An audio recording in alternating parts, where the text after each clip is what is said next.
Oh, I was like, there's Franklin.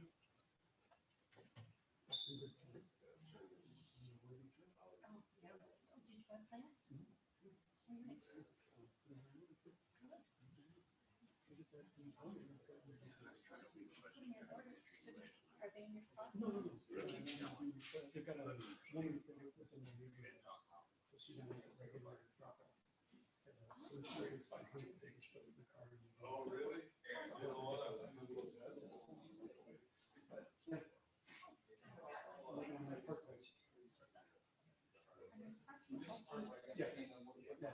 So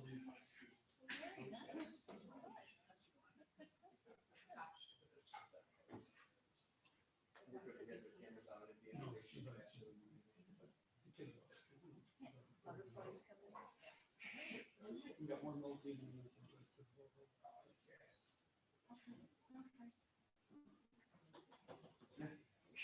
Last year we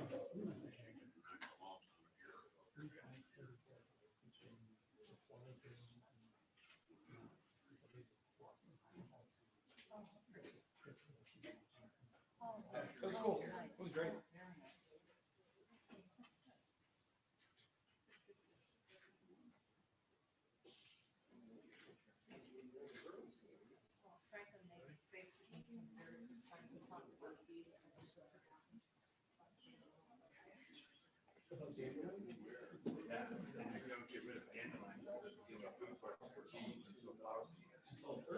That and the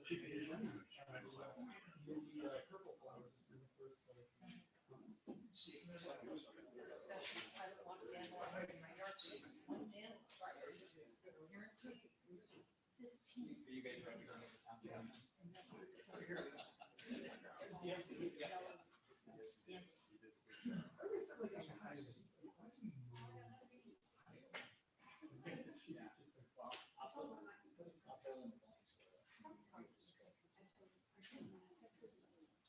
Lady Bird did the whole thing.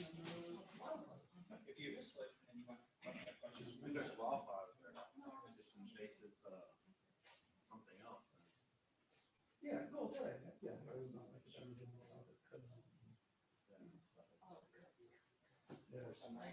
I gotta find out just what an old farm. Yeah. It's like 90% of the population.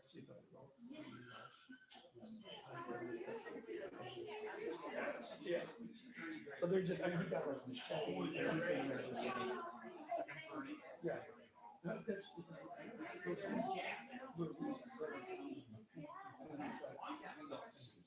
why it's such good for erosion. Just like black sand and the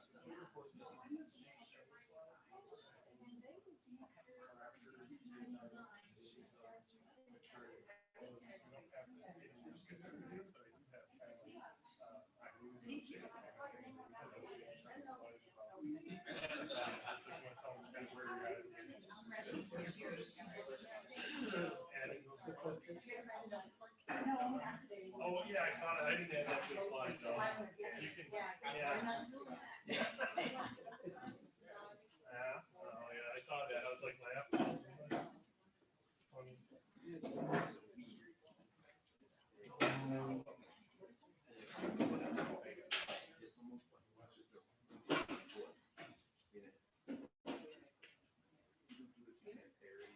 Oh, I know that. It's Virginia.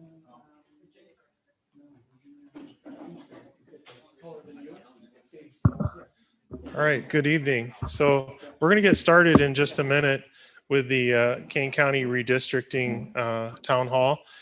For those of you that are joining us here, the meeting is going to be live streamed to YouTube. So the things that you say for public comment, just so you're aware, they're going to be streamed out to YouTube and stored so that people, the board members and task force members can rewatch them or see the public comment. So I just wanted everybody to be aware of that. We do have a video camera over there and the audio is going to be recording. So we're going to get started in just a minute with Madam Chairman. But you are welcome. I think the restrooms are here off the hallway. Anybody that's not familiar with the place. But again, we're going to be recording everything. So I think that's all we need for right now. Thank you.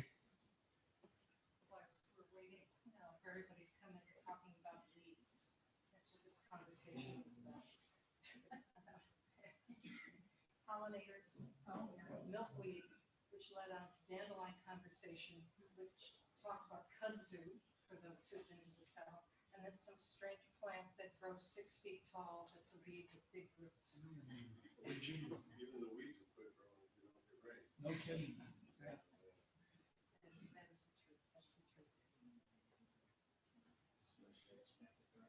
I know Cheryl's a master gardener.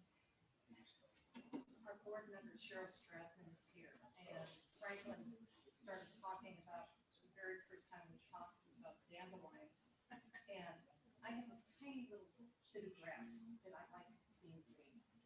And when a dandelion comes in, I try to eradicate it, but he said that I should not do that, but I should let that go to bees. And I looked at that dandelion and went, and Cheryl agreed with me. No, I agree with Frank. With Franklin? They're the first beast food, dandelions, because they're early bloomers, so they're the first food. But when you see the other flowers, you take this. But you don't take out the clover out of your yard either, because that's nitrogen. Yeah, brings it back in, finds it back in. All right, well, All kinds of grass. little bit of fertilizer. Okay, we ready to begin?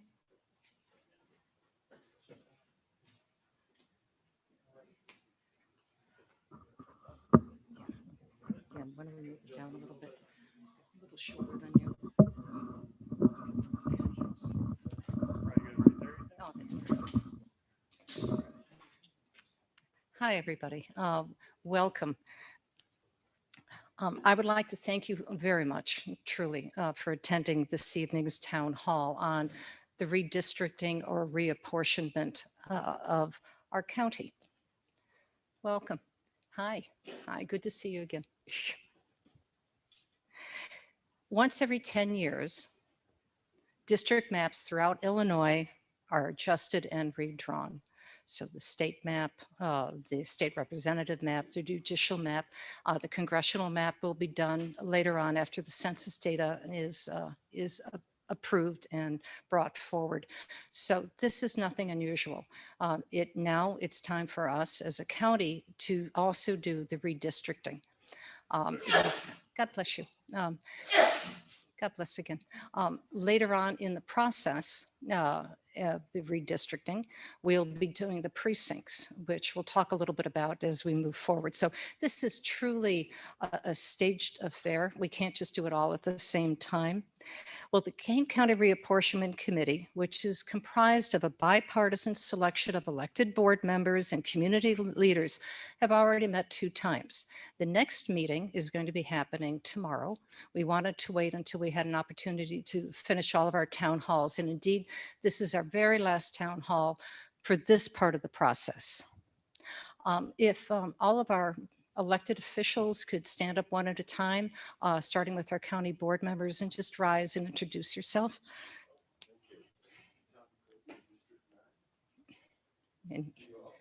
And he is your representative. You're in his house right now. And Cheryl Stratton, I represent District 20, which is mostly Hampshire. Anybody else? I know we have some other trustees who are here, do we not? You want to stand up and say hello? My name is Mike Reed. I'm the mayor of Hampshire. Yes, and congratulations. We have some other elected officials here as well. I'm Lionel Locke, trustee of the board. Good. The township is with us as well. Roger Barrett, trustee. Nice, Roger. Thank you. Dale Grendel. Dale, nice to meet you. And last but not least, we have Park District here. Jamie Herman with the Nature Hunter Park District. Hi, Jenny. Thank you. I didn't miss anyone, right? And we've I got, think we have one more trustee wanted in here. We do. oh, good. So we'll just point out that she just walked in.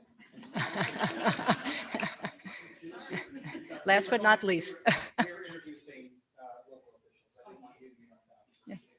And didn't you get the memo to bring us all some ice water? No. No.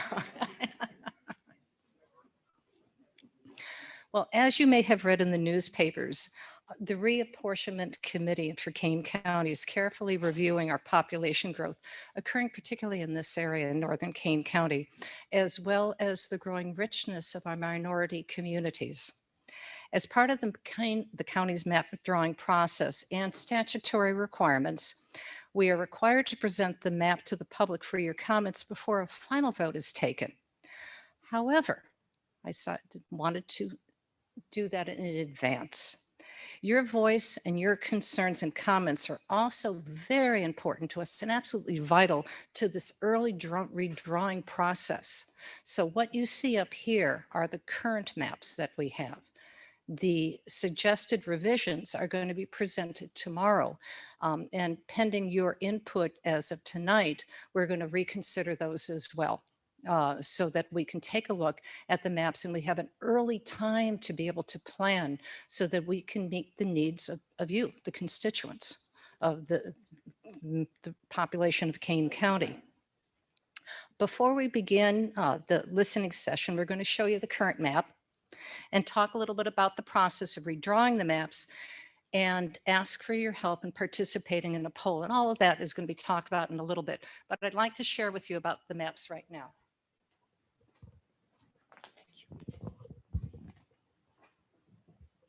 This is the fun part. No one wants to hear me speak. They want to see the maps. This is the map we're existing with right now. This was the map that was drawn in 2011, the last time this was done. So you can see that this map, except for the density of the colors, is exactly the same. The lines are exactly the same. So there's no difference. What's different though, when you please come up, I hope you do come up and take a look at these, is that you'll see the population is changing in each one of them. Some of them has stayed pretty much the same. Some of them have grown greatly. Now in your area, it's really grown. So County Board 9, Mr. Copey's district, 2011 was 21,900. Now, our best estimate, because we don't have census data yet. Census data is going to come August, mid-August. We'll be able to do an analysis of it early September. 30,013. So that's a significant growth. And you'll see pockets of growth here and through here as well. But this is the biggest population growth. I think that there's one precinct in this area, in Rutland 2, that has 7,500 people in it. And an average, all right, so if you're a precinct committee person, you know it's tough to walk even 600 doors. Imagine walking 7,500 doors. And you should have it to be about 600, 800 doors for a precinct, not 7,500.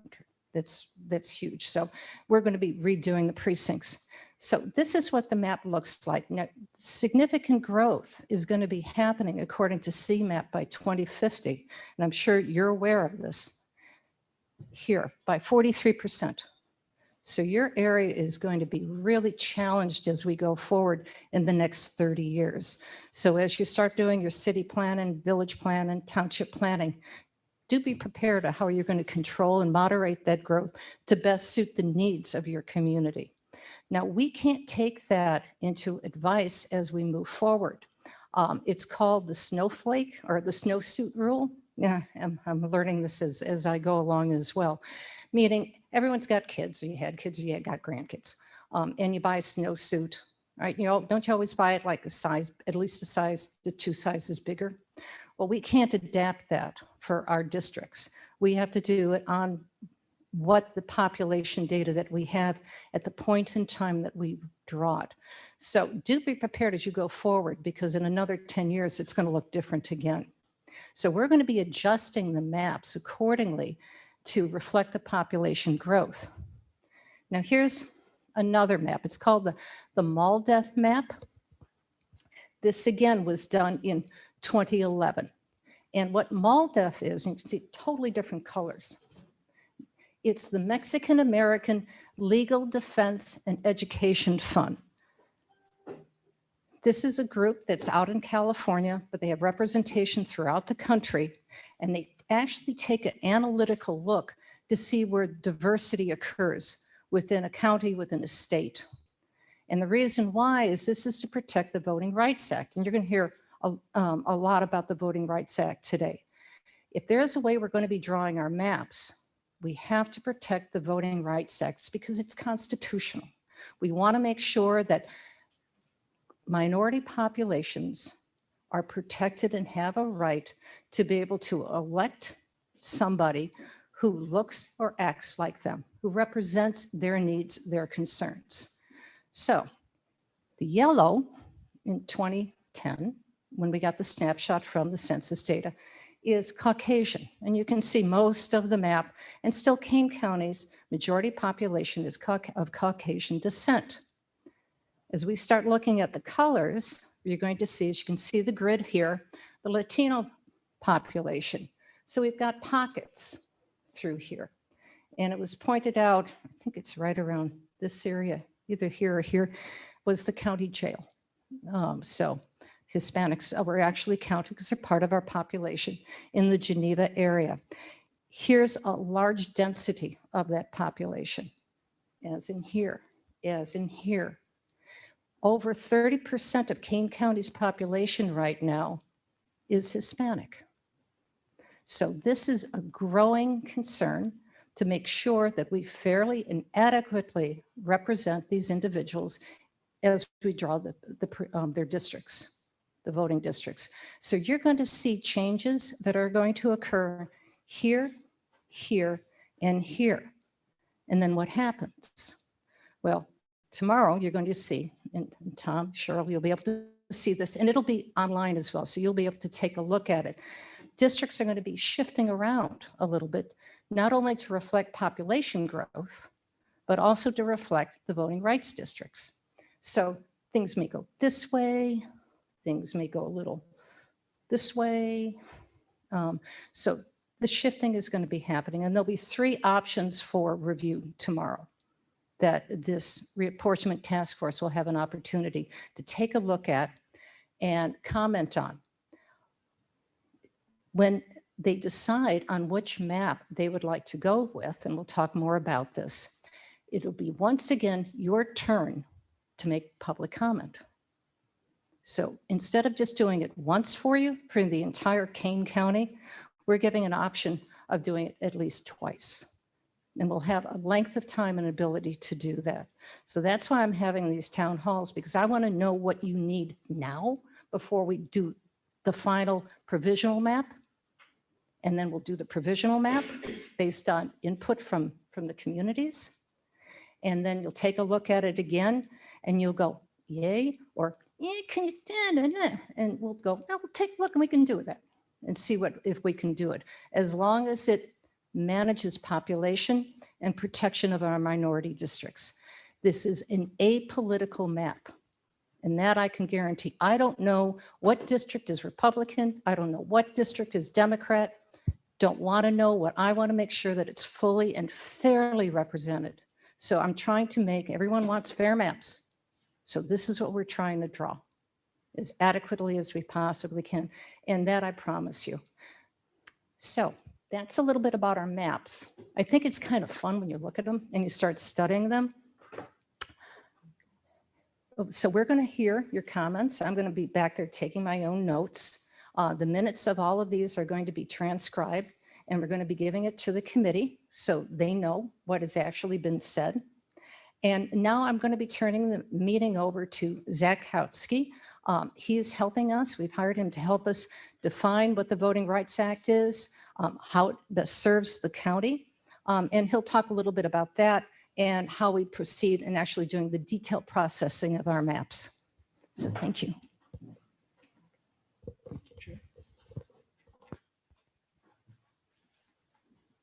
All right. Good evening. Finally feels like summer, although we could use the rain.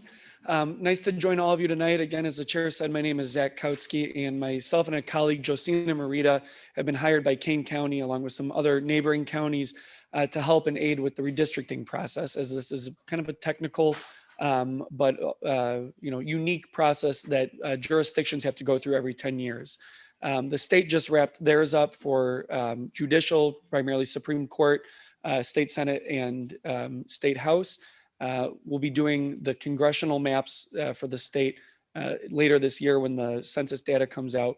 But other counties throughout the state, up until the governor decides whether or not he'll sign a bill that was passed late in the session last week, still are under obligation to begin their approach to remapping of county maps. And that process, again, unless changed by the governor, is supposed to wrap up in early July, typically the first board meeting in July. And so part of that process is reviewing where we were in 2011, what has been projected to change out. And we're going to be using some terminology tonight where we're getting those projections are actually census numbers. It's the 2015 to 2019 American Community Survey, which is a census survey that they run with about 3 million individuals that they are continually surveying nationally to allow them to better inform what projections look like for population growth or decline. Some of you may have seen that there were, in the years leading up to this, there were some projections that Illinois was going to lose upwards of almost 250,000 residents. That was a type of projection that the census was using, but better refined numbers that came out last month for reapportionment process, which is numbers that they released nationally so that people can understand based on the 435 congressional representatives who's gained more population, who's lost population, who's held steady, but in relation to each other, where that reapportionment of those board districts or those congressional districts would come. It actually turned out that Illinois, based on that much more accurate number, lost 18,000 residents on that. So we actually, that allowed us, that required us to lose a census, to lose a congressional district in process. So we're going to go from 18 congressional districts down to 17, informed by that type of census projection on that. We're using, again, American Community Survey data, which historically has actually been shown to be very accurate towards what the ultimate census numbers are, that, as the chair indicated, have been delayed primarily due to the pandemic that we all just went through, are still in. And we'll be getting those later this year. But the numbers that we're utilizing right now and that the state used, again, for the legislative and the Supreme Court redraws, other counties are currently using now, historically average about 0.3% differential from what the ultimate census numbers are. Not to say it's going to be 0.3% across the board. Some areas might be a little bit higher, but on average, it's a very accurate approach to what the ultimate census numbers themselves are. That's why we're using them now to project out where the lines will be drawn and looked at for population growth or decline, and what kind of population growth and decline will be taken into consideration on that. I should mention, and I know this will be hit later as well, but the elections bill that was passed and that is awaiting the governor's signature also now explicitly said that counties can use the ACS data just as the state has been able to do so. Previously, that was not the case. They have now updated that to make sure that counties and municipalities can use that data. Although for municipalities, that won't be much of a consideration because you'll have the numbers by the time you guys have to go through that. But what we've done, again, is take a look at the 2011 map, which, for your purposes are these, green variants over here. The main changes in that, again, that the chair pointed out that we need to take in consideration when reviewing what is the map that we currently have and what the map is going to have to look like for this purpose is population overall per district. Kane County made the determination that you're going to remain with 24 districts. So you're not in the same situation that the state is at this point, or other counties are, where there's been a reduction in board seats. So therefore, board size, board population has to grow per district. You're going to remain at 24 seats.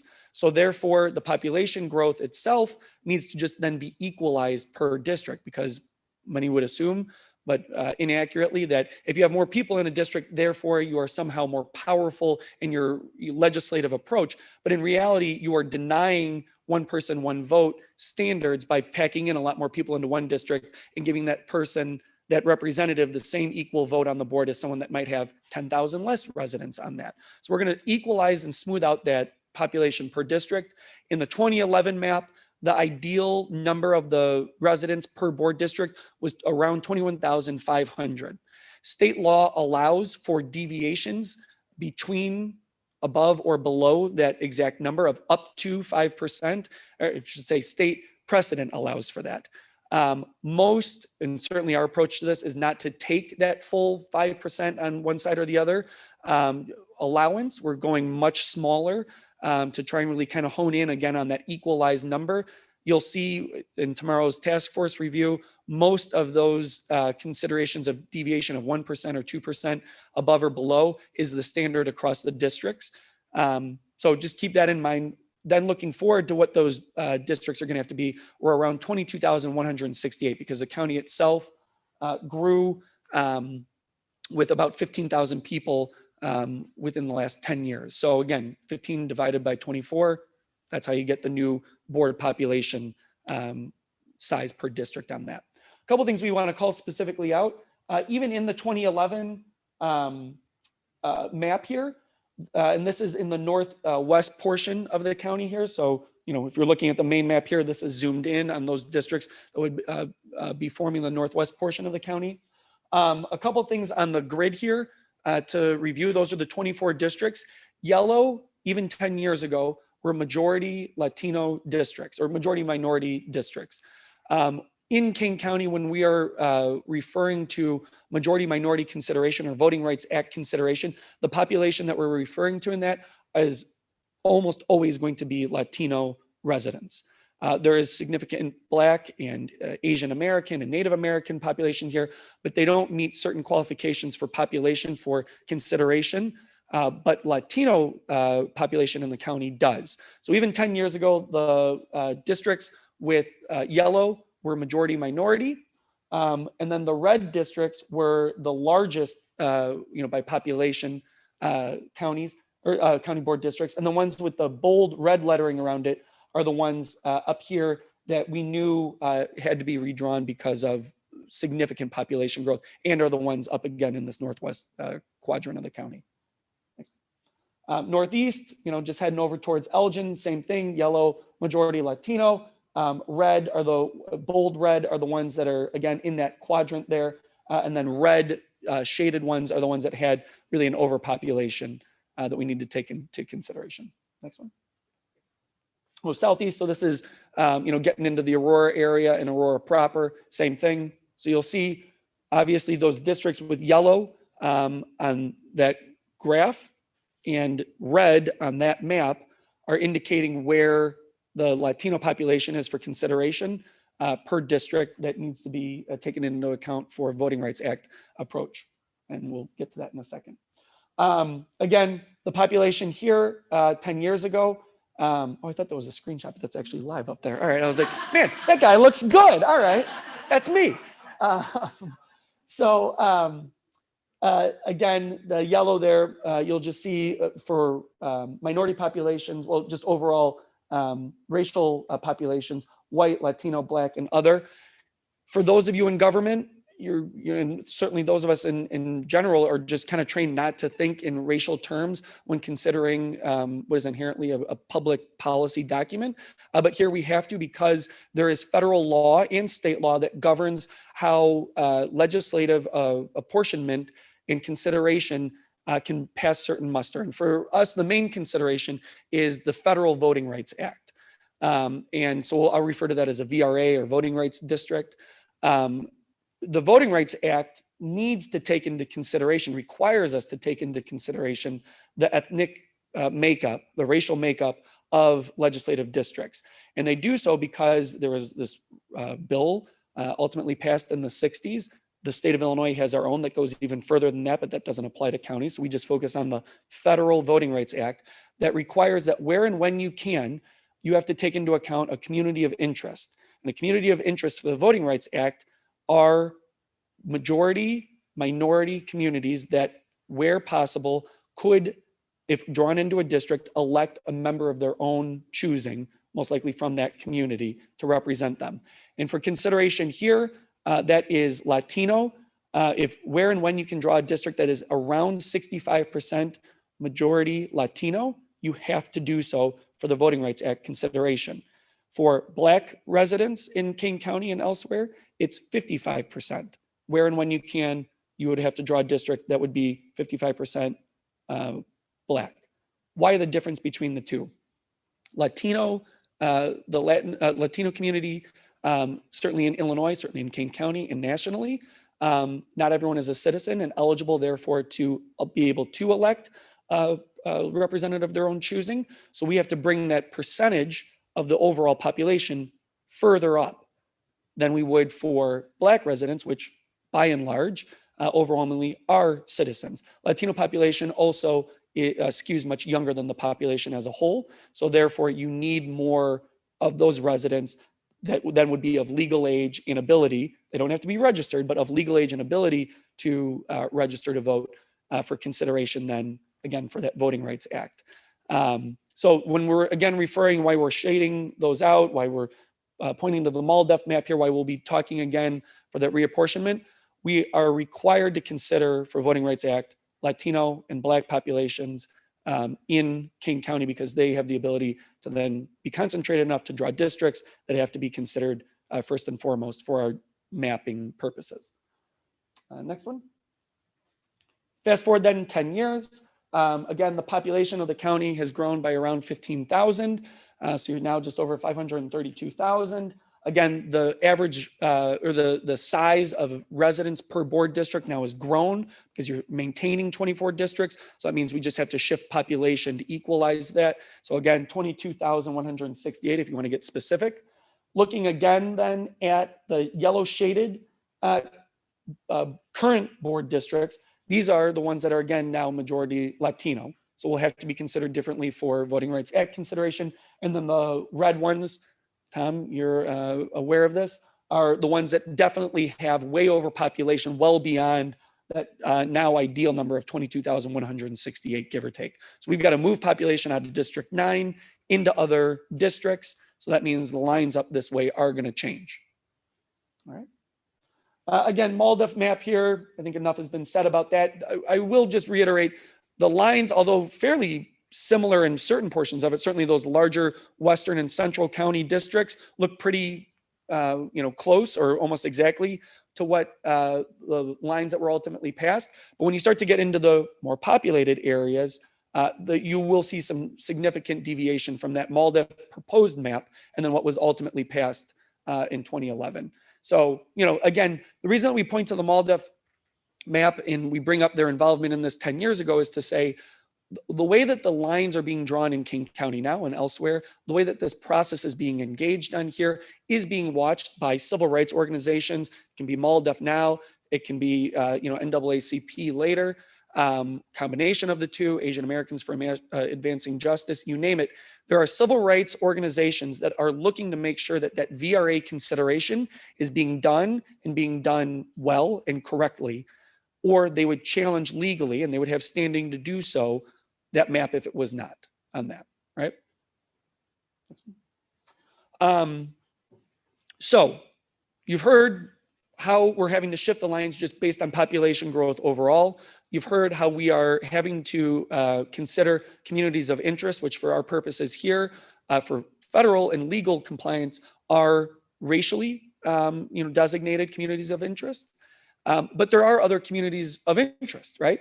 This is a rural part of the county. We have heard in the 4 meetings before, and I'm sure we will tonight, rural counties who rely on county government more for services want to have their communities considered how they are being represented, how they are able to voice their concerns and needs on a county government that, as you see here, has a majority of the population on the eastern side, which is much more urban and suburban than the 4 main rural board districts that currently exist here. But that is a community of interest. That is a population that has similarities, that has specific needs and wants of their government. So we take that into consideration. Unfortunately, for the purpose of the Voting Rights Act, it doesn't meet the same qualification, but it certainly can play into how we as mappers and elected officials who ultimately have to consider and then pass this map can take into consideration how those lines, how those populations are being represented in the map that would then be in place for the next 10 years. Other considerations we can take into account, and that's why these little dots on the map there, it's not chicken pox in Kane County, those are incumbent addresses. We can take into consideration where currently serving members of the county board live, and to make sure that we're not drawing 3 or 4 of them into one district, right? You are duly elected and will be for the next year and a half to represent your community.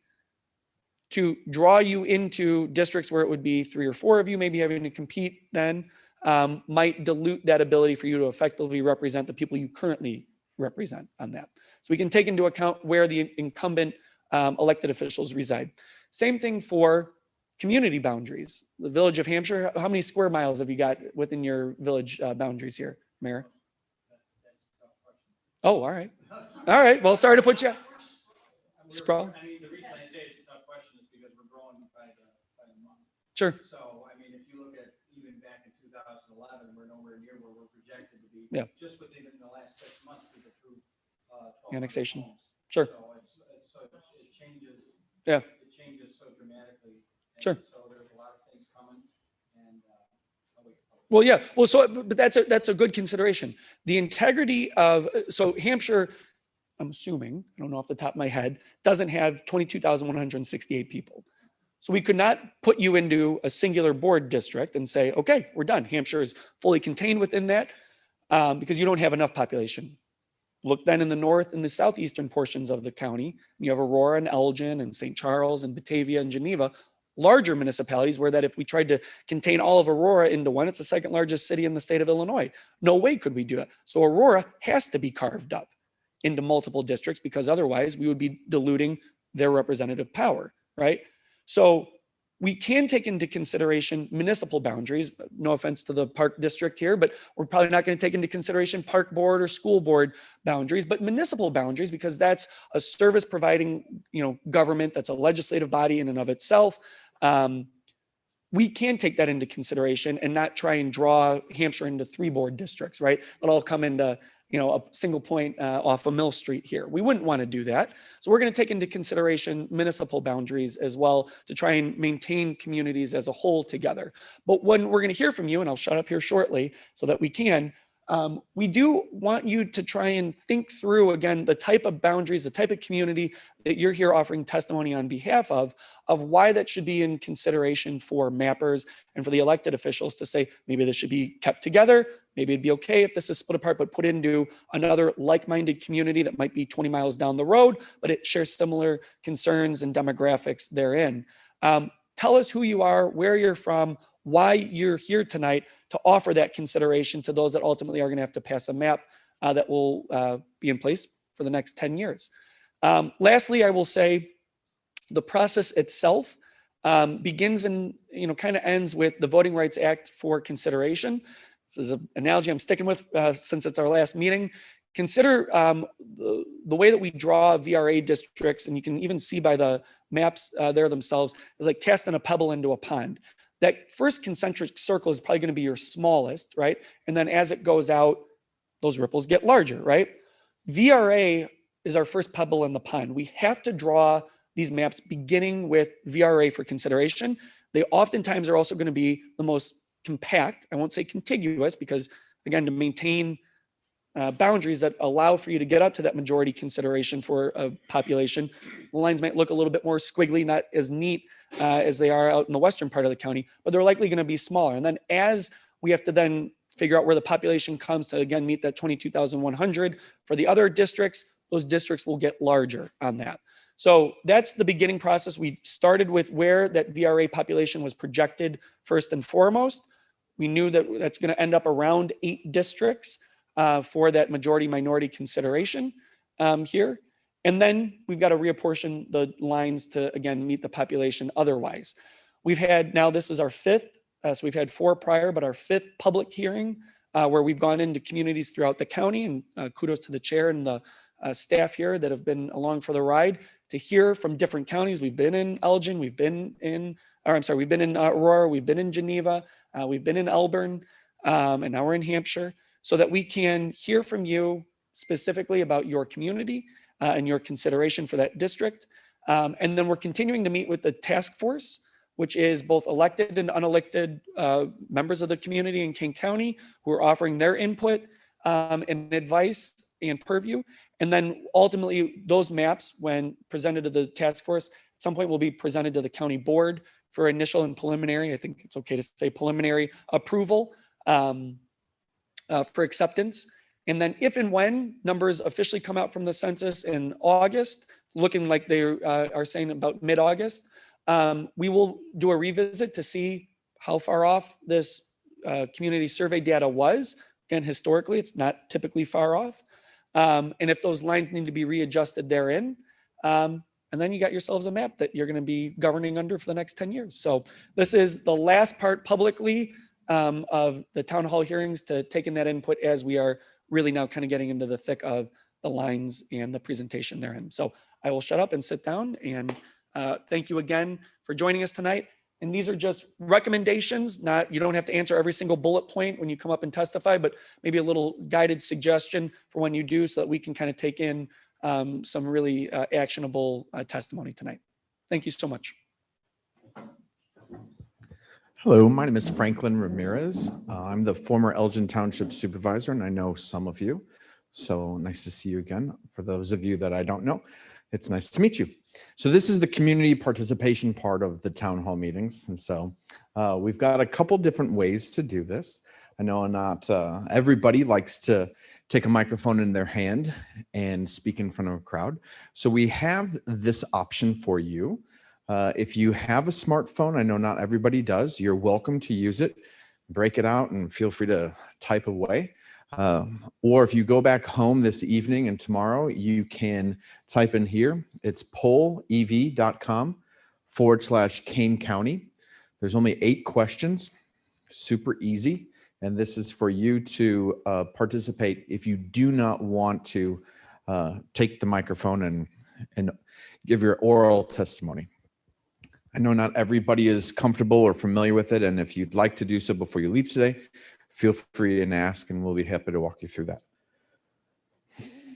So for those of you that would like to participate tonight, please raise your hand. I'm more than happy to come to you, hand off the microphone. All we ask is that for our recording secretary that you please say your name, because we already have your name and address, and then offer your comments.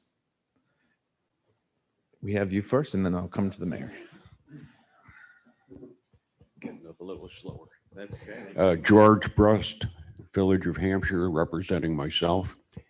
A question is, before you formalize this whole thing and finish it out, and I realize you have gone back several times to the August date, wouldn't it behoove this whole group that you wait until those figures and numbers are in and then go ahead and then shuffle the cards and then put the boundaries where they may be proposed?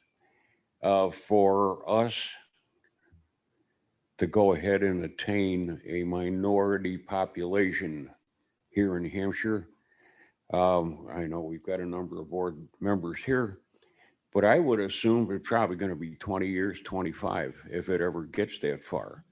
So what I'm concerned about is number one, we have had one super representative, T.R. Smith. We now have another super representative, Tom Copey. Are we going to finally get diced up? We're out here in the middle. I joke with people when they ask me, where do you live? I says, moo and oink. I say, where's that at? You know, of course, they don't know how far advanced we are here in this community. But it's going to take us forever. No, not forever. That's a long time. But it's going to be quite a while before we reach these population criterias. So what's going to happen in the meantime? Are we going to have to import Latinos and export Caucasians? We're in the corner. What's going to happen to it? I personally, I think it'd be easier to change the law than it does the district. But that's only one person. Thank you.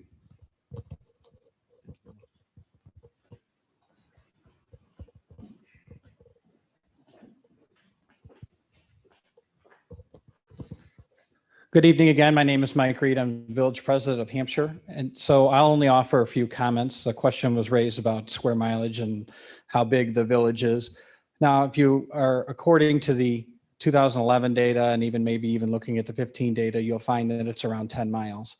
The problem that we always have within the village is if you look at how the village is formed on the map, it's kind of odd size. It's not a direct square. And the reason for that is because as the village has grown over the years, we've added different subdivisions in different areas. And so as I spoke to prior to the public comment, in the last 6 months, we have not approved, but I don't know what the right terminology is, allowed maybe the possibility of 1,200 homes being built because of their development agreements that are in place from the year 2004, 2005 and prior that have not been built out due to what happened in 2008. So now things are starting to turn around. And as you look at the village of Hampshire on a map, that's on the odd shaped village that it is only going to get more odd shaped until hopefully not in my lifetime, but maybe everything is built out and it's suburbia or something like that. But what I'm getting at is when you take into account the villages and municipalities, I would only ask on behalf of, I think, our community and even the township and the park district. You had made the comment that townships and park districts are not really included, but we're a little bit different of a situation out here. We have a lot of people that take advantages of our services that don't necessarily live within the municipality boundary, as same with the park district. Yes, the park district or the library district and even the fire protection district, they sprawl out greater than the village boundaries. However, we're all one community. So as Mr. Bruss brought to the slice and dice and having different representatives for different areas, we already have that as it comes to Illinois state representatives. There's a possibility now of a third representative being put into the mix with the redistricting that Springfield is doing just at the state level. To have a second Kane County board rep would just make it more confusing for our residents. I mean, we already have that. Well, I contacted Mr. Keicher. Well, I'm sorry, you're like 2 addresses over. You have to contact Representative Ugasti. And so that stuff gets old, and it also makes business harder for the village to do when you have to work with all these individuals. Now, it's good when it comes to like grants and that kind of thing and appropriation grants because we have more options. But at the same time, to get everybody on the same page, we have to work with all these different people. And one of the focuses we've had within the village now for the last 8 years is really working together with all the other taxing bodies. And I fear that involving another Kane County board rep would only make that process much harder for us. So I think that would be my only comments. Excellent. Thank you. Is there anybody else? Thank you. Sorry. Thank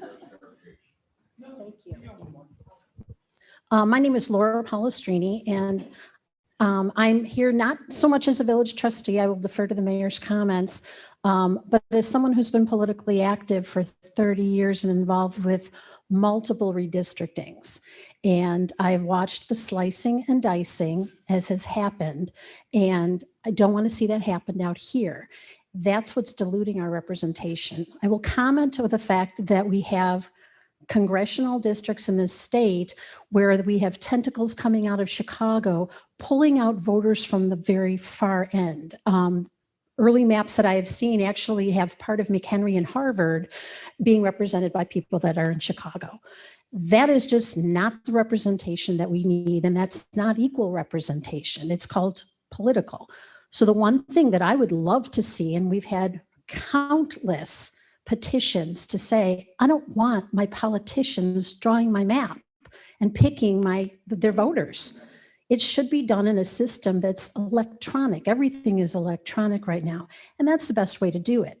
I see on your map with the different areas, and I understand why you have to kind of draw around in the different areas to pull areas for representation. I also see on the far west end how they're nice, contiguous, nice square boxes. When you look at other states and how they do their redistricting, you'll see the state of Iowa. Look it up. Nice across the whole state, nice little square boxes all the way, and they pull their voters that way. It's contiguous, it's easy to see. State of Illinois has one Hispanic district in the congressional district in the entire state. You're talking about breaking up all these different areas to get Hispanic representation, and our federal government and our federal people don't want to do that. So one Hispanic district out of 18 is just preposterous. The other thing is, Madam Chairman had mentioned about precincts. And the last time Kane County actually divided precincts was 2008. I've spent the last 3-4 years talking to people about fixing the precincts, because by statute, when it hits 800, the county shall, not may or could, shall divide the precinct. The fact that we have precincts that are 8,000 voters, bigger than the whole, village of Hampshire, is horrendous. And that particular precinct committeeman that was there was 70 years old and had to walk 8,000 homes to hit 8,000 voters. It's just preposterous. As you're pulling together this district, I ask that you keep it as contiguous as possible. I'd love to be able to see all the county board members work together. I've seen that, the pot and the cannabis passed to put it in all of our unincorporated areas. The municipalities can do it. Now the county is. So we have huge swaths of unincorporated here. And now we can have little pot stands everywhere because that was what was voted on. Our one county board member that represents that huge area of 9 had 1 vote. And Geneva, St. Charles, Batavia, and all those other areas ganged up and decided they didn't even have any unincorporated areas, but determined that was for the best for them. I can go on for 20, 25 minutes, but I know that's a 3-minute limit. So if people aren't going to use their time, I will get up and talk more. But I'm just really upset with the way this has gone. And I've watched a state that turned around and pulled things out of districts. They gerrymandered like crazy. I have seen the off-ramp for 294 become the connecting piece for 2 big bubbles. Looks like an 8. And the connecting area was a 294 ramp. That's not contiguous district. In the map that was passed within 2 days after it was released, if even that much, for the state rep and state senate representation that we have. When that happened, if you take a look at that map, and we know this area here, DeKalb, Northern Illinois University used to be part of Kiker's district. There's a long peninsula of about probably 15 to 20 miles that snatches NIU, and brings it down so it's represented by Morris.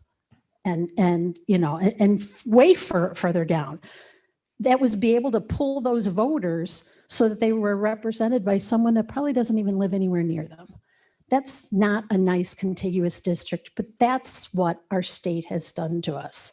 So the fact that we're running around dealing with this, I really think for us to be able to comment, we need to see a map. I want to be able to recommend that this is not where this line should be. And I know from other counties, I have boards of election and election commissioners and stuff, and actually gone through, and they can plug in a district, plug in a street, and create a precinct or divide it based on just moving lines. And that was about 10 years ago. So it can be done. It can be done very neatly, and we don't choose to do this. But I can't comment. I can only do globally here because I don't have a map in front of me. So now you're going to have to come back, which I think it's great you're coming back twice for our input. But we have all these staff that we're paying as taxpayers. No disrespect, the dog and pony show of everything. We've got 2 consultants that are being paid for all of this. I'd love to know, freedom of information, exactly how much we've paid to be able to put on these dog and pony shows and then have to do them twice. So I know I've exceeded my 3 minutes. I thank everybody for their indulgence. Thank you so much. Anybody else that would like to speak?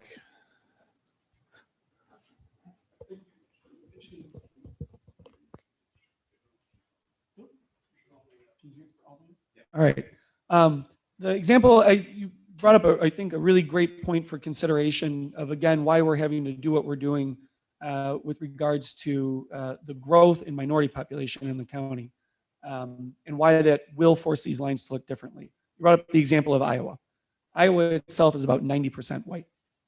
Iowa's congressional districts, therefore, doesn't have a Voting Rights Act consideration. So yes, and they have 99 counties, and by and large, if you're not along a river, it is a beautiful square. Very homogeneous populations. You have urban populations. So their congressional district, absolutely. 4 districts, easy peasy, squares. They don't have Voting Rights Act. They just do population they're in.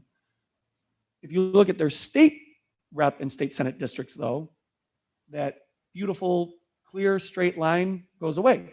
Because at the state level, they do have minority populations that need to be taken into account. So you'll see big districts. I've got a friend who's a state senator out of the Iowa City, Coralville area there. His district's pretty clear, but the state rep district is not, because it actually is a Voting Rights Act district within that same Senate area there. His district, state Senate, pretty, clean lines. State rep district, not. They had to draw it, again, to grab that population where you must take into consideration, or again, that map would be in violation of the Voting Rights Act. To then parlay that to the example, I think you were bringing up the Chuy Garcia Congressional District. For those that don't know, 4th Congressional District, you, I think, said maybe more like a figure 8. I've always referred to it as like the earmuffs, because it is. It grabs in Chicago. This is actually a really interesting consideration for why we have the Voting Rights Act and why that requires some lines not to look cute or pretty or clean. And it's because in Chicago, where you could draw a majority minority Latino district, which again, you're required to do so. We have 3 majority Black districts, 1 majority Latino district. Those communities in and around the Chicagoland area near western suburbs are not right next to each other. There is the north side, northwest side of the city of Chicago, and you kind of draw that out into the close-in northwest suburbs. And you've got to hop on 294 to go south, to then go to the southwest side of the city in the southwestern suburbs. That is a homogeneous, I don't want to say homogeneous, that is a district and a community of interest that if it were not drawn to look ugly like that, but still allow for that majority minority district to elect a member of that community to represent them, that entire map would be in violation of the Voting Rights Act. So I agree, not clean, not cute, but it is meeting in consideration for the Voting Rights Act. And therefore, that's the same consideration that we're going to have to take into account for the significant Latino population that you have, particularly in the northeastern, growing in the northeastern portion of the county, and particularly in the southeastern portion. And again, that's why those district lines down in and around Aurora and the Elgin, Carpenterville area look the way they do, and why they look different than the ones that you've got in the central and western part of the county. We have to draw them in that consideration, and people live where they live. We've got to take that into account. Where and when you can, your population overall will require 8 districts to look like that, and that's kind of the base of any map. And then, like I said, the pebble in the lake analogy, not perfect, but that's what we're going with. Those districts therein after those VRA districts are going to get larger, and in some cases, can have cleaner lines on that. But I don't want to say just because there will be maps presented as the ones that you've had now that have squigglier lines, more compact lines, that inherently is wrong for the consideration that we are required to take into account for communities of interest under the Federal Voting Rights Act. This is almost turned into a socialist program. Oh. Forced to go ahead and do something that really is extraneous for everybody to go ahead and do, at least in our situation. It seems as if the freedom is gone. You're going to do this. Big Brother is finally taking the chair. No, it's fine. The law's been on the books since the 60s. So that's, where we've, and everyone have, nationally has to operate under the same consideration on that one. So just as context. Thank you. Yeah.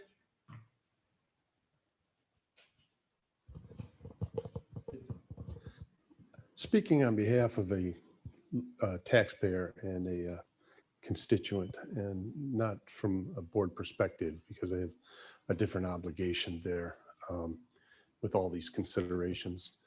But is it possible that the Voters' Right Act is obsolete? And here's how the logics work with that in my mind, is that if you consider a minority status individual who claims to be minority status, whether his mother and father spoke Spanish or what. And these could very well be third and fourth and fifth generation persons. The first consideration is, yes, we're all Americans, aren't we? And then the second consideration would be is where the math comes in, and that is that the white population is soon to be the minority. So we're already, the white population, the babies being born are already less than the babies being born in the claimed minority. So therefore, the demographics have changed drastically since the 1960s, and in the 60s, during those times where there was a huge outpouring for equalities, which I thoroughly respect. That's all has changed drastically. The landscape is not the same anymore, and I assume that act is obsolete. But there's nothing we can do about that today, and that's where the problem comes in for me as a board member. I can only work with the rules that are in front of me. So, and then the other thing I'd like to mention is, if I can get my brain to work correctly.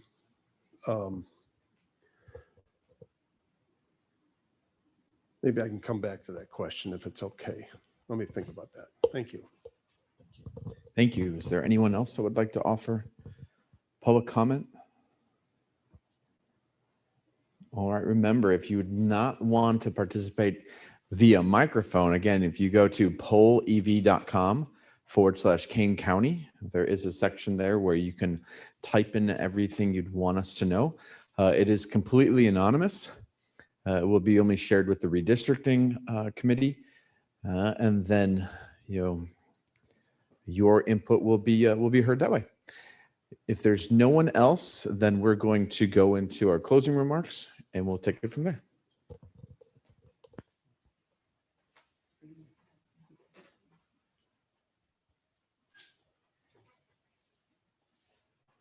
So why many of you feel, or some of you feel, that I put is it the cart in front of the horses, or the horses in front of the cart, or the cart in front of the horses. This to me is a very important process. What you have shared with us today, and what has been heard, and what we're going to take with us, really gives us a perspective of what your community wants and needs. And that is incredible value. Kane County's offices are in Geneva. And yes, we have Mr. Copey, who represents you and represents you well, shares your values.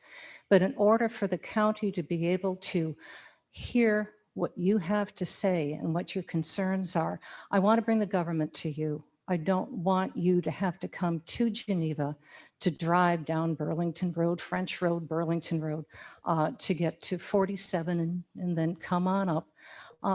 Because it's important that we are here as representatives to truly hear you and to hear your concerns, whether it's about the cannabis, allowing cannabis opportunities here, which have to be licensed by the state, not by us, restricted by zoning, by you, on how that works. So how does that, to hear your concerns on that. And I won't have a chance to hear that. We won't have a chance to hear that. Mr. Copey won't have a chance to hear that. Ms. Strathman won't have a chance to hear that unless we hear your voices and your concerns. So I used to own my own business. Now I'm a single person. Money's really important to me, and I'm incredibly frugal with your money because I'm paying, I live in Batavia, please. My taxes are, I don't even want to talk about it. But the county taxes are not that high. Matter of fact, it's one of the lowest parts of your tax bill, which we take a great pride in. So the money we spent is spent wisely and effectively. And the board agreed that this is very important that we go out here. So once again, we're going to have the opportunity to have you see what this map looks like. And what I heard from you today, which is really important, is make sure that not just the village of Hampshire remains intact, that we are very sensitive to your other districts because services are provided mutually together. So I'll go back and I'm going to take a look, well, tomorrow, if you forgive me, I won't do it tonight, but tomorrow, to make sure that Hampshire is not cut up, because I just heard that voice. So that when we present the map to you, it's almost a final draft, rather than saying we can draw the lines as we process and edit live. I'm an old professor, my first career, and I prefer seeing a final draft by a student rather than saying this is a work in progress. So that's, again, forgive me, my perception on this. So things have changed though since we started doing this, when we first started walking through it. And we've had, and I don't have notes for this because literally it all just changed. We have new deadlines, but I'm suspicious, like all of you, the governor has not yet signed SB 825. So according to statutory requirements, I have to present, and it is my job to present to the county board a map for their approval. But because we don't have the accurate census data yet, the board has agreed, and I think that was a wise decision, that we're going to be having them look at a provisional map by consensus for approval. Once we get the actual data in from the census, which again, I think is due around August 16th, but it's in raw form and they're going to download it, put it into understandable methods and take a look at it and adjust it appropriately, then that map will be brought back again to the board for their final vote. And that'll be in this fall, maybe early October. So we're going to have from July 13th through perhaps October, for plenty of time for public to take a look at the map. And if there's any comments that they would like to make, that we can adjust it again. Because once that final vote is done, you are stuck with it for 10 years. Can you imagine marrying the guy that you only went out for a drink with and you're stuck with him for 10 years? I mean, we don't want that. So that's why I think it's really important we're here. But what also has happened is that the primary election has shifted again. And that was something that was a very big concern to all of our county board members, because I'm here for 4 years. With the presidential election, that's when I get elected again. So that'll be in 26. I'll go up for election. But our county board members are all up next year, all 24 of them. And they have expressed concerns before this happened. How are we going to know even what district we're supposed to be walking in? So we were ready to sue the state of Illinois, saying you can't do that to our county board members. You can't do that to all the board members throughout Illinois. They need to know their district. You can't make them go out and get signatures when they don't even know where they're supposed to be walking. So the governor heard us, the state legislature heard us, and passed SB 825, and we are waiting for signature. But because of statutory requirements, I want to make sure that our provisional map is approved of by consensus by our board by the deadline that I know for a fact is in writing, and I can only obey, as Mr. Copey has expressed, the rules that we have. This is the rules of our game right now. Got to obey those rules. So this is what's going to be happening. And the next primary election is, look at how late that is. Instead of March 15th, it's June 28th. So they are going to be, God bless them, take pity on all of them. When you see Mr. Copey coming up in his four-wheel vehicles with ice covering him, and he's going to be knocking on those doors in the height of winter in January during a blizzard, take him in, give him a signature. Write yourself an executive order and exonerate yourself. Change the dates. Just emulate the governor. So they're going to be, they're going to have some hard work to do to get those signatures in January and in February in the bitter month of March to get all those put in so that they can go appropriately through their primary. So we already talked about this. I just got information today that it's supposed to be on August 16th that they're going to be dumping it. The data dump is going to be happening. So that's exciting about that. We'll take a look at early September when we all get back from Labor Day to do some serious review and work on the map again. And the data then will be available for us to really to take a look at. You're not going to get the data from your perspective to find out about census data that you can actually read, the public can read, until the end of September, early October. But our demographer will be able to pull up and manage that data so that we can start taking a look at it appropriately. We'll do the revisions, and then late September, the reapportionment task force is going to be called back in again. This is a public meeting, by the way. You are welcome to come in. You are welcome to, we'll probably still have Zoom. I assume we will. You'll be able to Zoom in, Zoom forever. I know, yeah, you and I are going to talk later on. But so you can watch the process. And you're invited to come to my office. We're going to have the maps there. I live third floor. Just ring the doorbell. I'll let you in. You know, it's your house. This is your house, not my house. It's your house. Jane is back there. Wave hello, Jane. She's our admin. She'll let you in, show you the map. You can just say, I want this. And I'm going to hear what you have to say. And I mean that in sincerity. So we're going to adjust it all. They'll vote on it appropriately. And then we get to do the precincts, which is where the real fun thing is going to come in. Because all those lines, which I hope are going to be cohesive, because I got to walk one of them in January, probably getting signatures, because I'm a precinct committee person, are going to be fit in. So we're going to try to make sure that at least as best we possibly can, that if you have a precinct that's here, hopefully it's going to be in one county board district or another. Like the state legislature, they're on their own with that. But we're going to try to make it as coherent as we possibly can for our county. So that's our process. And now I can go to my notes. I mean this with all greatest sincerity. On behalf of the Kane County Board, I really would like to thank you for coming out here and joining us at this meeting. Your voices are important to us and your concerns. Provisional map is going to be brought forward to you, as I mentioned, by July 13th. If you have any additional comments between now and July 13th regarding the draft of the maps, let me know. Okay, give me a call, knock on my door. I'm going to answer it for you and welcome you.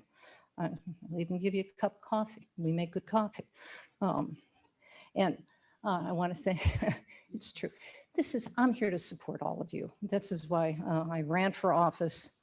It's not a closed door. It's an open door. And I truly mean that. And this is a nonpartisan approach. And I hope to govern as nonpartisan as we all possibly can with shared values. So with that, I wish you all a very good evening, safe drive home, and enjoy the rest of your summer. And thank you again. Thank you for coming out. No.